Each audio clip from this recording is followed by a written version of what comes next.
Salut à tous et bienvenue pour cette première vidéo. Alors aujourd'hui on va parler des supports et des résistances, d'accord? Qu'est-ce qu'un support, qu'est-ce qu'une résistance, d'accord? Donc il faut savoir qu'un support c'est, on va dire une limite de prix où le prix rebondit à la baisse et à l'achat, du coup il va chercher des résistances, d'accord? Donc comme vous pouvez le voir sur le graphique, on est sur un graphique en weekly, donc une semaine, ce qui veut dire qu'une bougie dure une semaine. Et on est sur GBP-CAD. Donc GBP-CAD, le livre sterling avec le dollar canadien.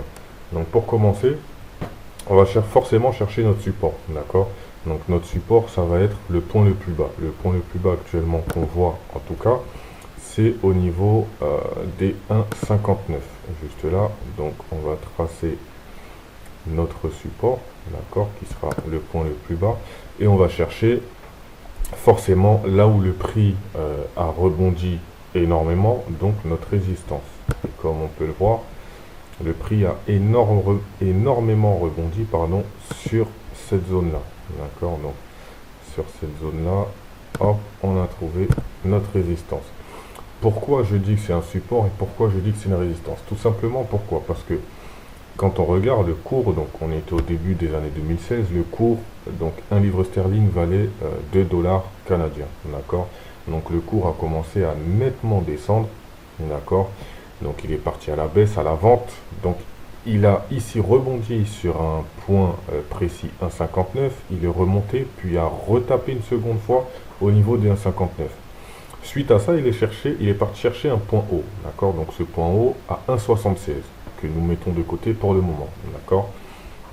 Il est venu retaper à la vente, donc à la baisse les 1,59 comme vous pouvez le voir sur le graphique, et est remonté au-dessus des 1,76, il est parti chercher les 1,83, d'accord? Une fois qu'il a pris les 1,83, on voit qu'il est redescendu à la baisse, d'accord? On aurait pu dire que la résistance se trouve à 1,83, on est d'accord. Mais il est redescendu à la baisse et une fois qu'il est descendu à la baisse, donc jusqu'à 1,72, il est remonté à 1,76.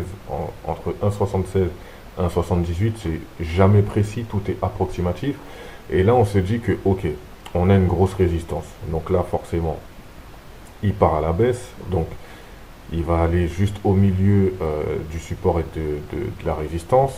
Il va commencer à jouer, à jouer, à jouer. Et il va remonter, d'accord? À quel niveau? Au niveau des 1,76.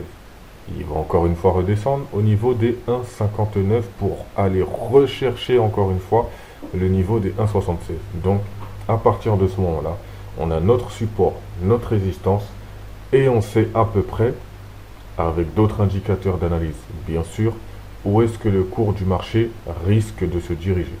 Voilà tout.